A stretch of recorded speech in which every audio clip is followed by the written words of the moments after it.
আসসালামু আলাইকুম প্রিয় বন্ধুরা, আশা করি আল্লাহর রহমতে আপনারা সবাই ভালো আছেন।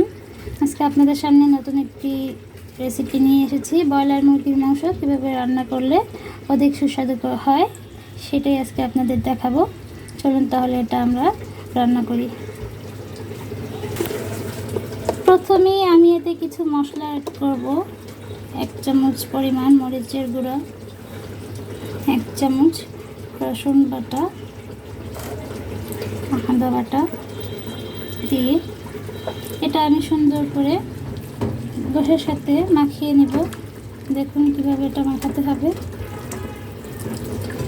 সম্পূর্ণ গোশে ব্যবহার করে আমি মাখিয়ে নেব যেন মশলাটা সব গোশে এরকম করে লেগে যায়।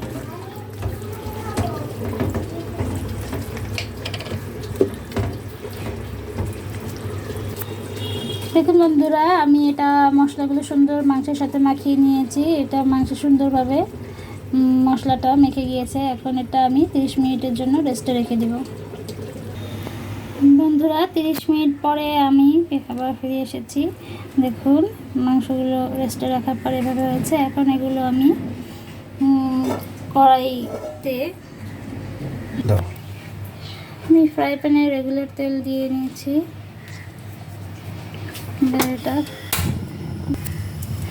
বন্ধুরা, ফ্রাই প্যানের তেলটা গরম হয়ে গেলে আমি মাংসগুলো ভেজে নেব। মাংসটা একটু ভাজা ভাজা হলে যে একটা ঘ্রাণ আছে সেটা আসবে।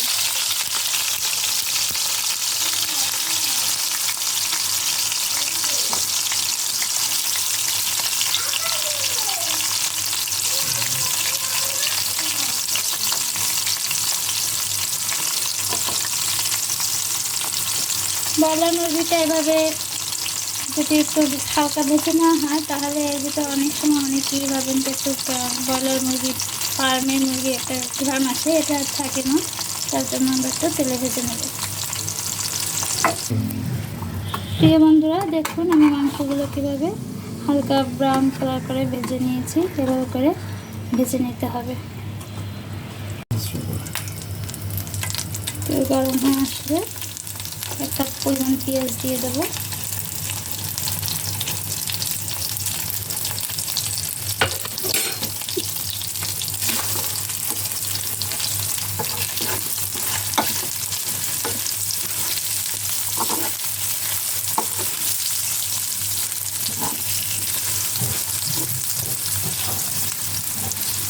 পেঁয়াজটা হালকা বাদামি কালার করে ভেজে নেব। পেঁয়াজের ভিতর 2 টুকরা তেজপাতা, 4টা এলাচ, গোলমরিচ আর 3টা এলাচ দিয়ে দিলাম। দিয়ে পেঁয়াজটা আবার বাদামি করে ভাজবো।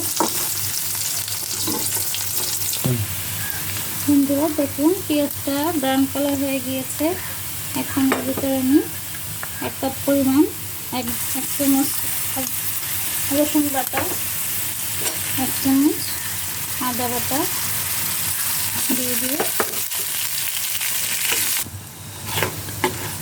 আদা রসুন পেস্ট দিয়ে এটা আমি আবার একটু ভালো করে জাল দিয়ে নেব।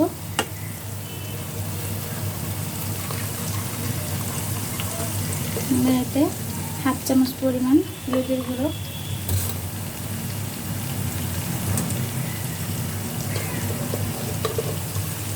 1 চামচ পরিমাণ মরিচের গুঁড়ো দেবো। দিয়ে এটা আবার নাড়িয়ে নেব।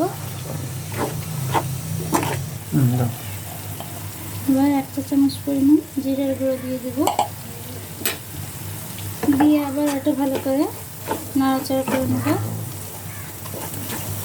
এবার আমি এতে সামান্য পরিমাণ পানি দিয়ে মশলাটা কষিয়ে নেব।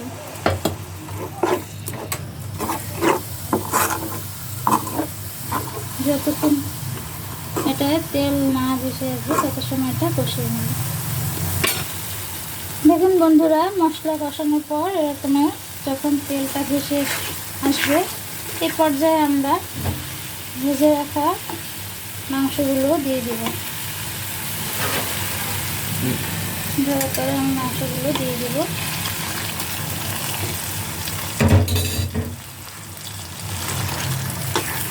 এটাকে ভালোভাবে আবার কষিয়ে নেব। বন্ধুরা দেখুন, আমি এই মশলা দিয়ে মুরগির মাংসগুলো ভালো করে জাল দিয়ে নেব।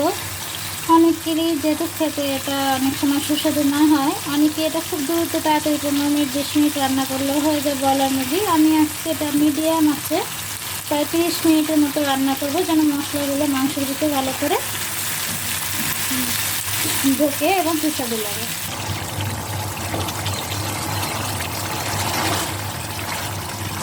দেখুন বন্ধুরা, 30 মিনিট পর ফিরে এসেছি। আমার রান্না প্রায় শেষ পর্যায়ে। এভাবে মিডিয়াম আঁচে রেখে এভাবে রান্না করার পর গোশগুলোর ভিতরে সুন্দর করে মশলাগুলো লেগে গিয়েছে। বন্ধুরা দেখুন, রান্না এখন সম্পূর্ণ হয়েছে। আমি এর উপরে এখন জিরে ভাজার গুঁড়িটা দিয়ে দেব।